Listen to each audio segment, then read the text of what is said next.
আসসালামু আলাইকুম। আমি শামীমা আক্তার, কাজ করছি কেয়ার বাংলাদেশ অর্গানাইজেশনে সাইকোলজিস্ট হিসেবে। সম্প্রতি আমি Bangladesh institute of forensic psychology and science প্রতিষ্ঠানটি থেকে বডি ল্যাঙ্গুয়েজ কোর্সটি সম্পন্ন করেছি। এই প্রতিষ্ঠান থেকে বডি ল্যাঙ্গুয়েজের প্রশিক্ষণটি ছিল আমার জন্য একটি অনন্য অভিজ্ঞতা।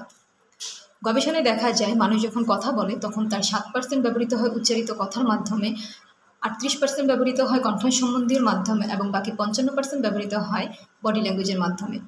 যোগাযোগের জন্যে একটি বড় অংশ আমরা বডি ল্যাঙ্গুয়েজের মাধ্যমে ব্যবহার করে থাকি। বডি ল্যাঙ্গুয়েজ বলতে বোঝায় শব্দ ছাড়া অঙ্গভঙ্গির মাধ্যমে কথা বলা এবং যোগাযোগ করাকে। বডি ল্যাঙ্গুয়েজের মাধ্যমে আপনি একজন ব্যক্তির ব্যক্তিত্ব সম্পর্কে বুঝতে পারবেন। তাছাড়া আপনার সামনে থাকা ব্যক্তিটি আপনার সাথে কথা বলতে ইচ্ছা প্রকাশ করছে নাকি ইচ্ছা প্রকাশ করছে না, সেটা সম্পর্কে আপনি জানতে পারবেন। কোনো ব্যক্তির মুখের অভিব্যক্তি, মাথা নাড়ানো, পায়ের নির্দেশনা, হাতের তালুর নির্দেশনা, হাতের ভঙ্গিমা, বাহুবাজের নির্দেশনা, চোখের নাড়াচাড়া ইত্যাদির মাধ্যমে ওই ব্যক্তিটির মাঝের অস্থিরতা, দুঃখ, চিন্তা, প্রভাবশালিতা, অসুস্থতা ইত্যাদি সম্পর্কে প্রকাশ পায়। তাছাড়া বডি ল্যাঙ্গুয়েজের মাধ্যমে কোনো ব্যক্তির মাঝে অপরাধ করার ইচ্ছা আছে কি না বা সে কোনো অপরাধ করেছে কি না সে সম্পর্কে জানা যায়।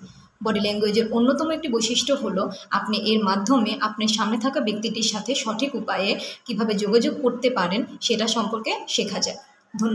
ধন্যবাদ Bangladesh forensic psychology and science ইনস্টিটিউটকে।